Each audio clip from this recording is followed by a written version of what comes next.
God कर दी sir. सो aqueduct dart का, और डार्ट के और भी बहुत सारे फायदे हैं। सबसे बड़ा फायदा ये है कि गूगल सपोर्ट करता है इस लैंग्वेज को, तो ऑब्वियसली गूगल की बनाई हुई है, गूगल ने सब कुछ किया है, और गूगल फाइनली डेवलपमेंट भी कर रहा है इसमें आगे, उसमें नई नई चीजें ऐड भी करता रहता है। So it is not going to go away very soon, just like go है। तो अगर आप देखोगे गो भी गूगल की बनाई हुई है, उसको इतना पुश करता है कि पूरा कुबरनेटिस का बेस कोड उन लोगों ने गो पे ही लिखा है। तो सिमिलरली आज अब जो गोइंग फॉरवर्ड चीजें हो रही हैं even with in Google is are happening on Dart. जैसे अगर आप देखोगे तो एड उनका जो पूरा एडवर्ड्स प्रोग्राम है, एडवर्ड्स का पूरा सिस्टम है, that is written on Dart, even back end and front end. तो इस एंगुलर डार्ट उन लोगों ने यूज किया to develop the front and.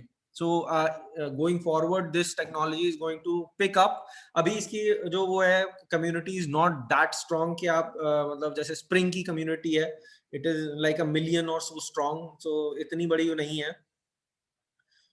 But again it is a new shift in paradigm towards how we want to work, because it's something more of where we can create functional mechanisms to build our stuff, yet still we follow the basic design patterns and design concepts of either of the languages that we are working on. So that is something that backend and frontend both can use. तो last time हमने ये सब discuss किया था। Going forward today आज हम एक बहुत ही एक मतलब एक नीश साइड पे जाएंगे एक्वाडक्ट की, दैट इज ओआरएम। ओआरएम सबसे बड़ा फायदा, ओआरएम सबसे पहले तो if there are new interns और एनीबडी जो बिल्कुल अभी पढ़ रहे हैं, they have to understand ORM होते क्या है। So what is an ORM? So ORM is object relational mapping.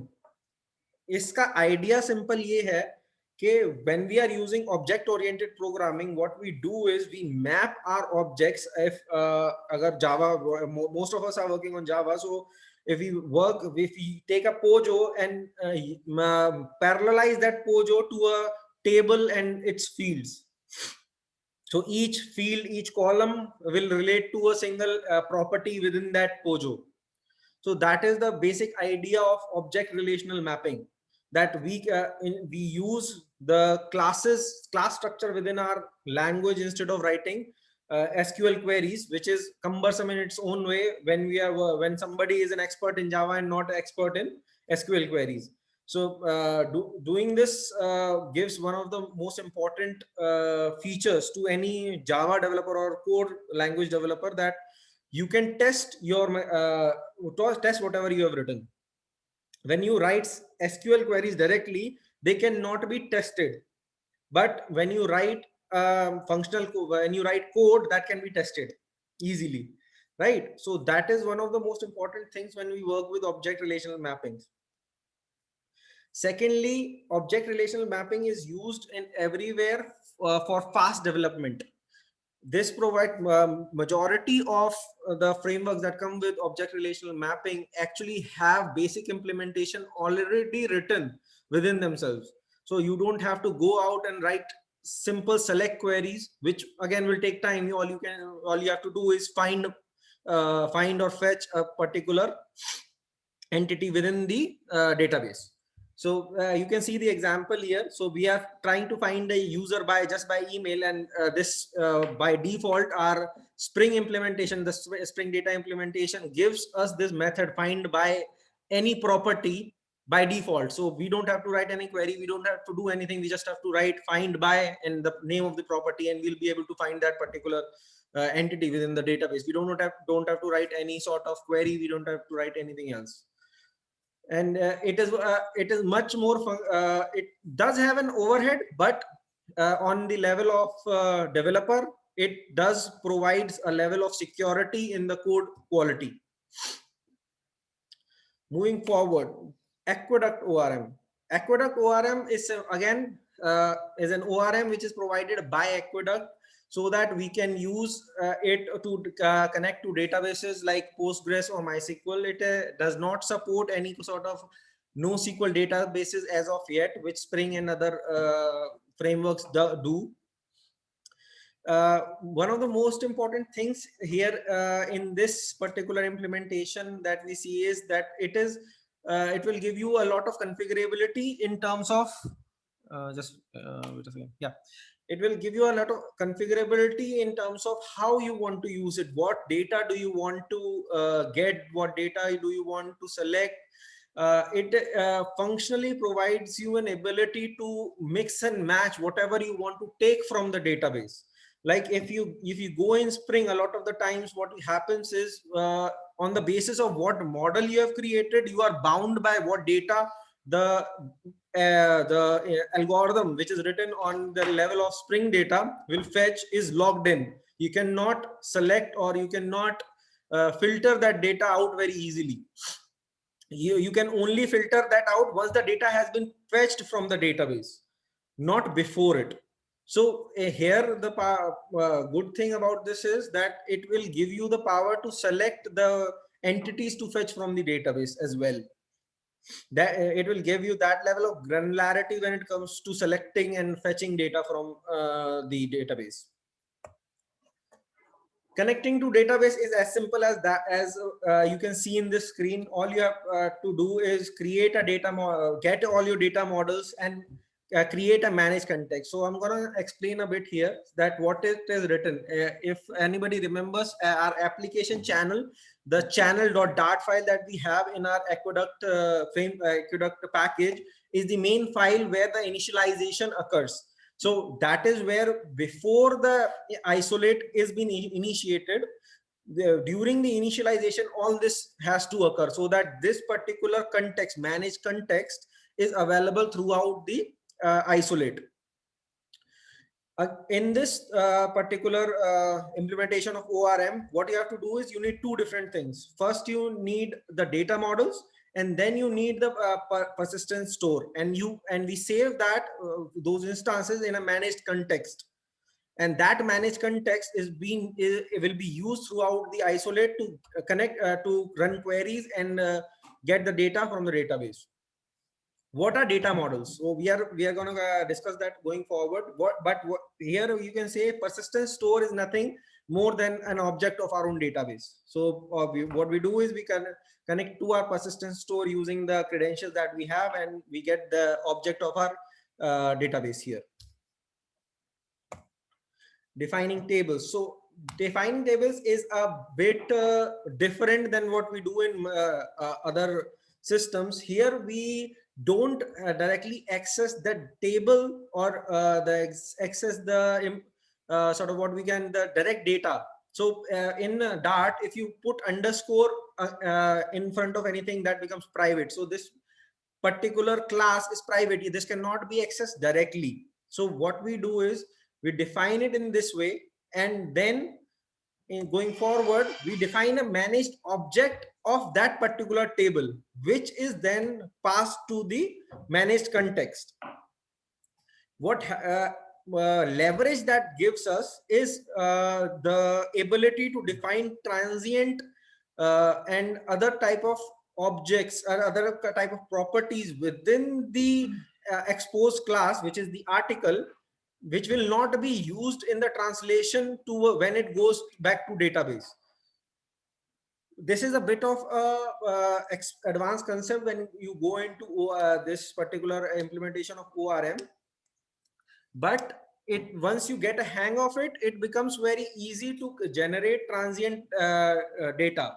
Like if you have first name and last name in your database, but you want the first name full name to be a part of like a property that you can use.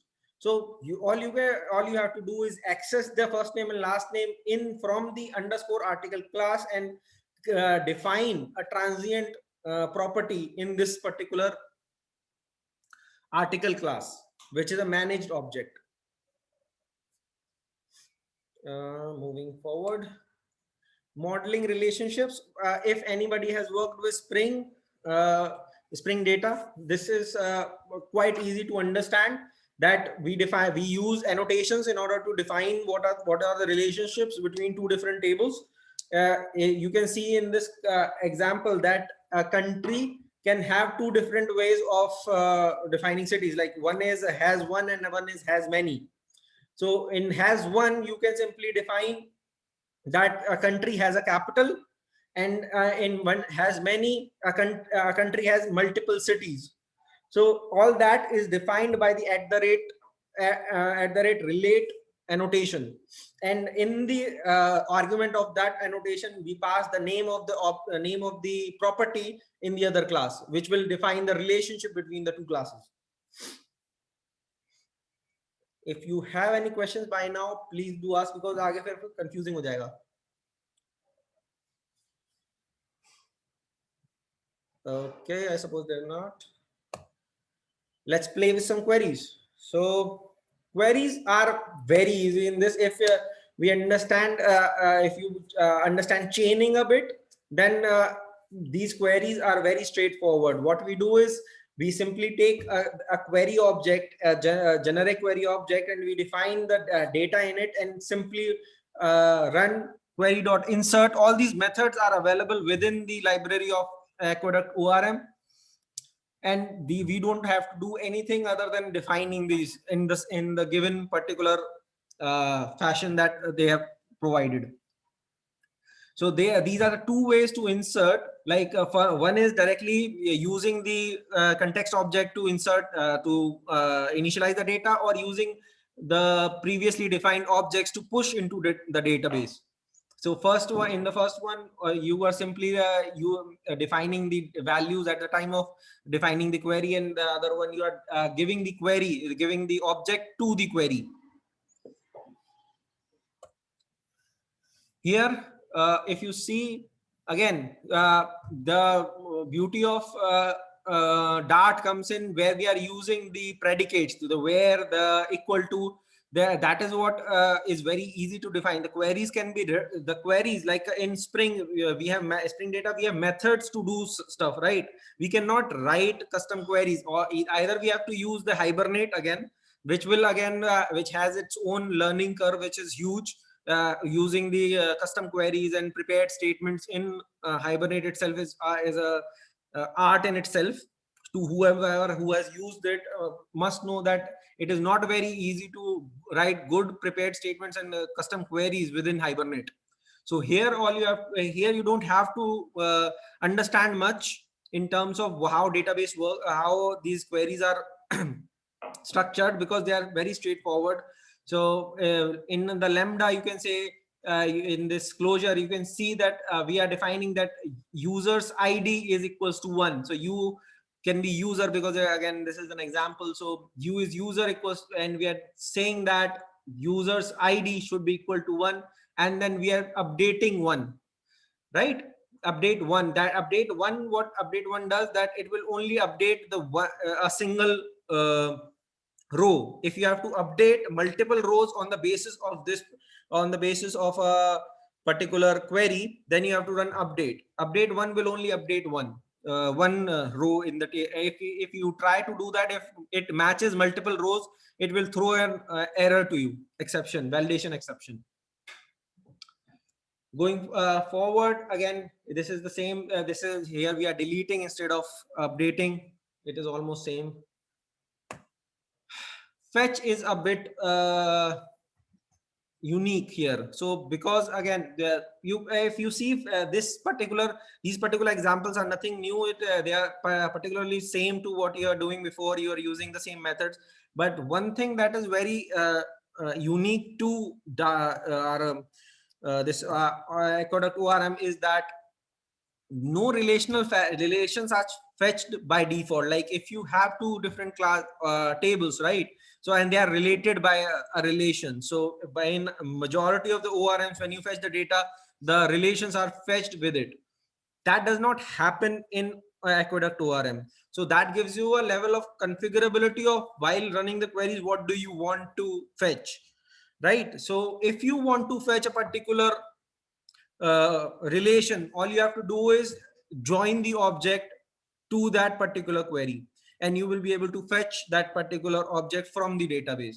You can join if a class contains multiple relations, then you can even have the ability to create multiple joins within the same query. So that gives you a huge level of configurability in terms of writing the query that you want. Again, as we understand, the Dart is a bridge between structured and functional languages, and that is why here all you see is the things that you're seeing are not structurally very good, but functionally, when you write the code functionally, it is one of the most important parts that are missing from a lot of other languages, because here you can even write the queries functionally. Before that, paging is a bit cumbersome in Aqueduct ORM for my taste, because paging by default you have to write a lot of code to create paging, because this is the least amount of code that you actually have to write in order to run paging. So you'll have to use whiles and other stuff to run paging very nicely. Last is transaction and rollbacks. Transaction and rollbacks are not exactly very robust in this system. Transaction and rollbacks work exactly like we want to, but the whole point that the Aqueduct runs different isolates, and all the resources within these isolates are isolated from each other. So in my own understanding, when the system is running on a very high level capacity, when the throughput is too high, so there can be race conditions between the isolates themselves, because again they are trying, both of the threads, both of the isolates are completely isolated from each other, and can be a situation where both the isolates are trying to run some query on the same row. And in that way, if you have a Spring Hibernate pool, and these kind of situations are automatically being handled by the thread pool itself, you don't have to worry about it unless you are running multiple instances of the same microservice in Spring. So this is where it lacks a bit, and this will happen in a lot of cases where you are connecting to the same level of same kind of data store, and you want a bit level of transactionality towards your towards anything that you're trying to do. Moving forward, there are some links. One thing that is missing from this presentation is packaging, because packaging is not exactly given as default to Dart. Packaging is defined by what you're trying to do with Dart. So every different level of implementation of Dart will have a different kind of packaging. So what I'm trying to say by that is, we have different kind of implementation. Like we have the web apps, then we have the Android apps, then we have the iOS apps, then we have the native apps, then we have the Aqueduct, these kind of web services, and then we have some microservices that we can create as well, which don't have a UI connected, like a web interface connected to them. So all of them have different kind of packaging systems defined for them, and they are defined by the framework that they are working in. So in, like, when we are working with Flutter and other kind of Flutter and these Android apps, so all the packages that we are required are packaged within the application, right? So the package, the APK that becomes contain all the modules that you are fetching into your .dart folder. So all those are packaged, though all those dependencies, even if they are not directly connected, they will be packaged. But when you work with Angular, they provide you with a level of configurability that you can even employ lazy loading, where the whole thing, the whole library, whole package that you are trying to use, or the library that you're trying to use, will be only be loaded. It will be packaged with your system. It will be packaged with the build that you make. But while running the app, it won't be sent to the client's web interface or the browser to load. It will only be loaded. It will be called at the time of running that it is needed, and it will call from the server while it is running on your browser. So that level of packaging configurability is there when you are working with Dart. So then comes your conversion to JS files. Then we have the native ones. Native ones are the one of the most slimmed version of Dart packages, because in that only the packages that are being used. Hello. हाँ अरे DJ, मैं ये पूछ रहा हूँ, अरे हम्म। जब हम लोग लेजी लोडिंग कर रहे हैं तो फाइल्स आ कहाँ से रही है? हाँ, मैंने वही बताया ना, जो पैकेजेस हैं, जब देखो दो, हाँ जब हम वेब एप्स के साथ काम करते हैं तो क्या होता है, हमारे पास दो लेवल ऑफ एग्जीक्यूशन होता है। एक होता है हमारा बिल्ड पैकेज बनता है, राइट, हाँ जिसको हम एक सर्वर पे डिप्लॉय करते हैं। हाँ ठीक है, दूसरा पार्ट क्या होता है, जब हम एक वेब उस वेबसाइट पैकेज को या उस वेबसाइट को कॉल करते हैं तो हमारे पास एक छोटा सा हाँ पैकेज आता है, राइट, ऐप डॉट हाँ जेएस करके, राइट। हाँ तो उस ऐप डॉट हाँ। जेएस के अंदर जो रिक्वायर्ड डिपेंडेंसी है वो लेजी लोडिंग के लेजी लोडेड है, तो वो नहीं आएगी। नहीं, वो लेकिन ये तो बैकएंड का है ना, मतलब लैंग्वेज। नहीं, ये हाँ अगर तुमने लास्ट 3, मैं एफएलएस दे चुका हूँ वैसे इस पे डार्ट पे अच्छा तो ये तीसरी है डार्ट की चीज पे। तो यार इसे कोड देख के तो ये बैकएंड की लग रही थी, मतलब जो तुमने हाँ, ओआरएम का बताया। ये है, यही इसका जो वो है ना, क्या कहते हैं उसे, मजा है वो यही है कि अच्छा this is a language that completely looks like a backend language, but इससे आप यूआई भी क्रिएट कर सकते हो, डेस्कटॉप, वेब ऐप और एंड्रॉइड और आईओएस एप्स। अच्छा। तो ये इसीलिए ये बहुत ज्यादा आजकल यूज भी हो रही है। अगर तुम देखो तो फ्लटर जो है ना, फ्लटर हाँ एंड्रॉइड ऐप का जो फ्रेमवर्क है, जो एप्स का फ्रेमवर्क है, वो यही हाँ करता है, वो सेम कोड बेस को लेके आईओएस ऐप भी बना देगा, एंड्रॉइड ऐप भी बना देगा और डेस्कटॉप ऐप भी बना देगा। ओके। और अब वो ये भी काम कर रहे हो कि वो वेब ऐप भी बना देंगे फ्लटर से ही, उसी सेम कोड बेस से। ठीक है ठीक है। ठीक है, तो वो वाला पार्ट था। तो उसमें क्या होता है कि ऐप डॉट जो तुम्हारी इनिशियल लोडिंग के टाइम पे आ रही है वो सिर्फ रिक्वायर्ड पैकेजेस आएंगे, और जब तुम यूज करना चाहोगे उसे तो लेजी लोडिंग करके वो सर्वर से उसे मंगा लेगा। But this is specific to Angular Dart, right, this is not like कि डार्ट में हर पैकेज में ही होगा दिस। दैट इज वाई इन लोगों ने जो बिल्ड सिस्टम है वो हाँ कंप्लीटली सेपरेट कर रखा है अपने कोड के उससे, क्या कहते हैं, बेस से।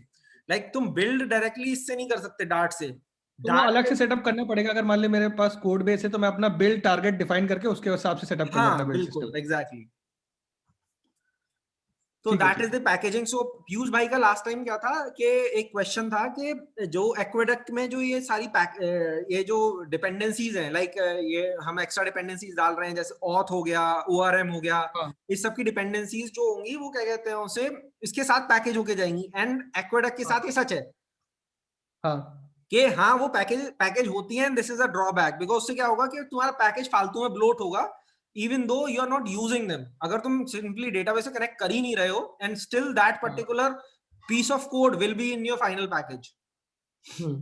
बिकॉज ये इन्होंने बनाया ही है। इनके इसके ऊपर कुछ वो भी है, क्या कहते हैं उसे, फीचर रिक्वेस्ट भी आ रखी है एक्वेडक्ट के पास के, तुम थोड़ा सा स्लिम डाउन करो इसके उसको फाइनल पैकेज को। तो that is in works, because ये जो एक्वेडक्ट फ्रेमवर्क है is not that old, it's like two हाँ 2-2.5 साल अभी इसे इंट्रोड्यूस हुए हैं। So it is still in development, but with the level of, मतलब 2-2.5 साल में it is provided so much के आप लोग, मतलब एक इजी इम्प्लीमेंटेशन जो बहुत ज्यादा कॉम्प्लेक्सिटी जिनमें नहीं है, वैसी एपीआई हाँ। बहुत ही इजीली एंड बहुत ही फास्ट लिख सकते हो इसके साथ। ठीक है ठीक। That is it for today. काफी फास्ट जल्दी खत्म कर दिया मैंने। कोई क्वेश्चन हो तो पूछ ले, 7 मिनट है हमारे पास।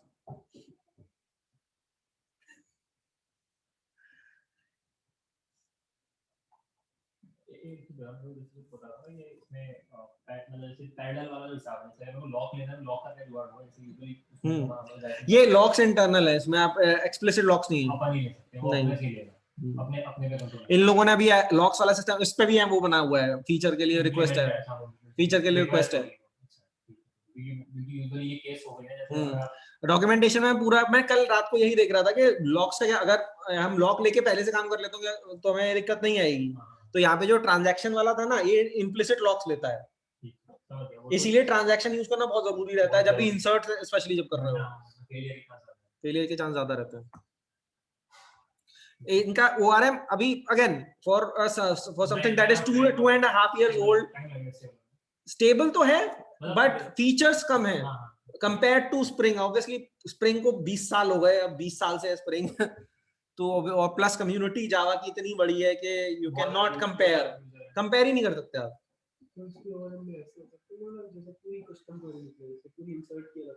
हाँ वो लिख सकते हो। वो तुम कर सकते हो जो सपोर्ट, हाँ कस्टम क्वेरी, हाँ पूरी सेलेक्ट स्टेटमेंट के साथ, हाँ वो लिख सकते हो, इसका सपोर्ट है। ये सपोर्ट तो एक्चुअली पूरा ही है, ये पूरा डार्ट में भी है, जैसे डार्ट में तुम डायरेक्टली जेएस लिख सकते हो, राइट। डार्ट सपोर्ट करता है उस चीज को, नेटिवली चीजें चलाना। डार्ट में सी भी लिख सकते हो तुम चाहो तो, बिकॉज अगर तुम नेटिव ऐप्स बनाते हो उसमें हाँ सी और सी शार्प नहीं चलती, सी शार्प भी चलती है इसमें, और उसमें कॉटलिन भी चलती है। वो पैकेज बना रहे हो तो उसमें वो FFI करके कुछ करके पैकेज है इनका, वो सी भी सपोर्ट करता है, जावा भी सपोर्ट करता है, और ये अपने सी शार्प वगैरह भी सपोर्ट करता है। तो वो क्या करेगा, वो सिंपली क्या करता है, वो डायरेक्टली आपका कोड रन कर देता है अंडरलाइन इनकी डार्ट का जो VM है। नो क्वेश्चंस टुडे, आज पीयूष भाई शांत है, क्या तो सुन नहीं रहे आज, आवाज कतई आवाज नहीं आ रही आज। चलो जैसे हमारा मॉड्यूल वगैरह होता है, अपडेट 1 में सिंगल अपडेट हो जाता है, जैसे अपडेट 1 कर देते हैं फिर डिलीट 1, तो आप कह रहे हैं कि अगर उसमें मल्टीपल सेव फील्ड होंगी तो ये करेगा कि वो एरर थ्रो कर देगा। हाँ, जैसे मैंने =1 किया, right, and =1 is not multiple use है, वन मल्टीपल हो तो उसके ऐसा नहीं होगा जो पहली से जो नहीं वो वैलिडेशन, ये वैलिडेशन, हाँ ये वैलिडेशन देगा, वैलिडेशन एरर देगा इसमें। अच्छा, वो नहीं करेगा जैसे पहली आई जो पहली एनकाउंटर भी स्कोर कर दिया। चलो okay, thank you guys for coming. Next saga है, वो तो अलग लेवल की है, वो तो मैं पढ़ रहा था सागा, हम लोगों ने इम्प्लीमेंटेशन कर रखा है, ऑल्दो तो इतना मुश्किल नहीं लगा, बट स्टिल मजा आएगा। सागा वही है ना डीजे भाई के, वो जो क्या बोलते हैं ऑर्डर सर्विस, पेमेंट सर्विस, अगर मेरा डिलीवरी है तो जो रिवर्ट करती है ट्रांजैक्शंस,